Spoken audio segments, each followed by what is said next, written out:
বিগত 12 ফেব্রুয়ারি একই দিনে অনুষ্ঠিত গণভোট আর জাতীয় নির্বাচন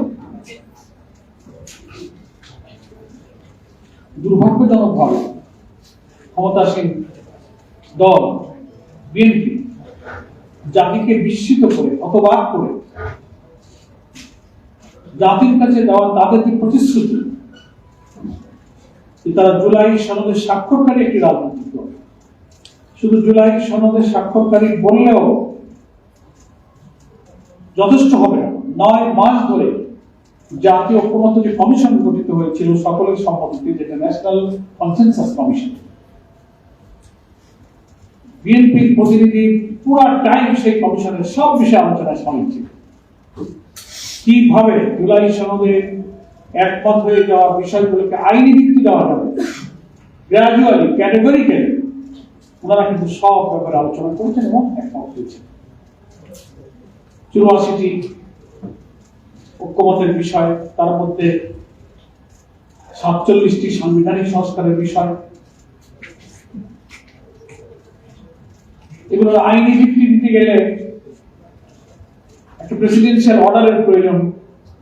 জুলাই জাতীয় সনদ এর একটা প্রেসিডেন্সিয়াল অর্ডার, রাষ্ট্রপতির আদেশ প্রয়োজন। সেই আদেশ তারপরে এটা গণভোটে যাবে, সেখানে হায় জয়যুক্ত হলে সরকারের গেজেট অনুযায়ী সংবিধান সংস্কার পরিষদ গঠিত হবে, সেখানে এটা অনুমোদন হবে এবং সংশোধিত এটা সংবিধানের অংশ হিসেবে তফসিলে অন্তর্ভুক্ত হবে। কিন্তু ওই যে আমি বলেছি, হতবাক এবং বিস্মিত জাতি জুলাই সনদে স্বাক্ষরকারী একটি দল সংবিধান সংস্কারে, রাষ্ট্রীয় কাঠামো পরিবর্তনের মৌলিক বিষয়ে ওনারা নোট অফ ডিসেন্ট দিলেন। কিন্তু গণভোটে যে 4টি প্রশ্নে জনগণ প্রায় 5 কোটি মানুষ যে ভোট দিল, এই গণভোটের এই ব্যালটে কিন্তু নোট অফ ডিসেন্ট নেই।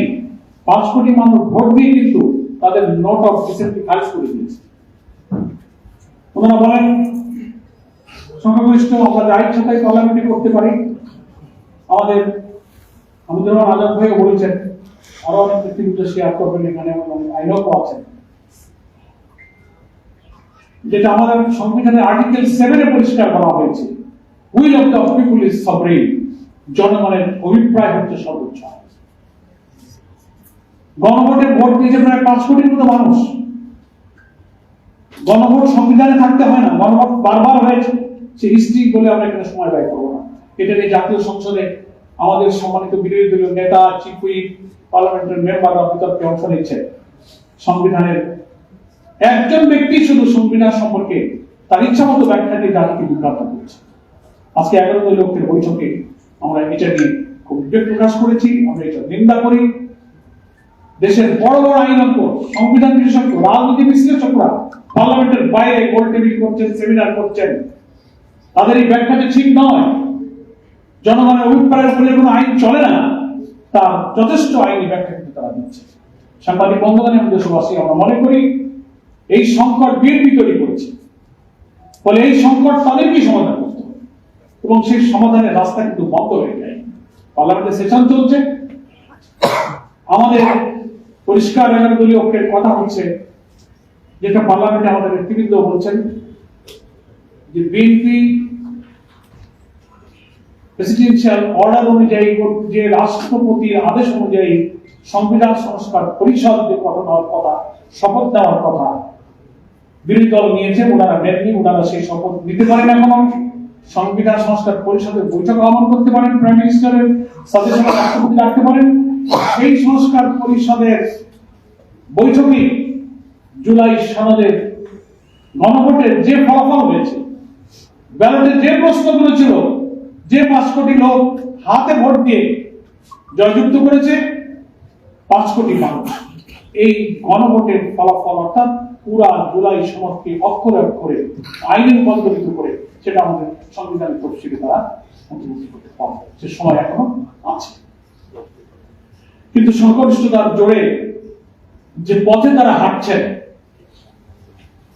কেন এটা জাতি বুঝতে পেরেছে।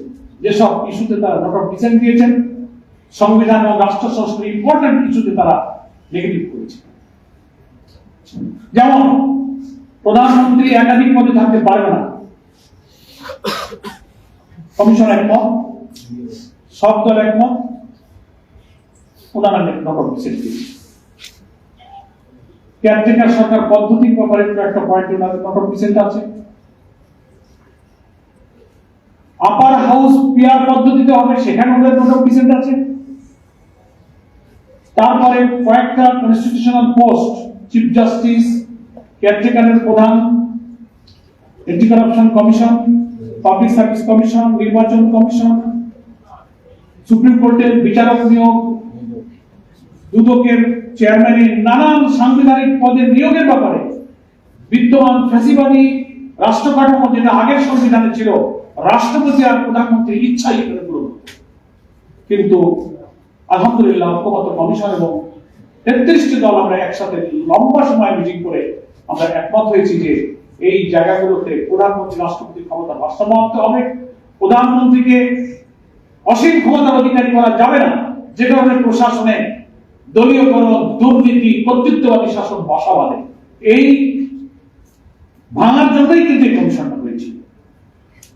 সেখানে বিরুদ্ধে কয়েকটা পয়েন্ট বললাম, সব জায়গায় তারা এই জন্য গণভোটের ফলাফল যদি পুরোপুরি অঙ্গরাজ্যের ভাঙতে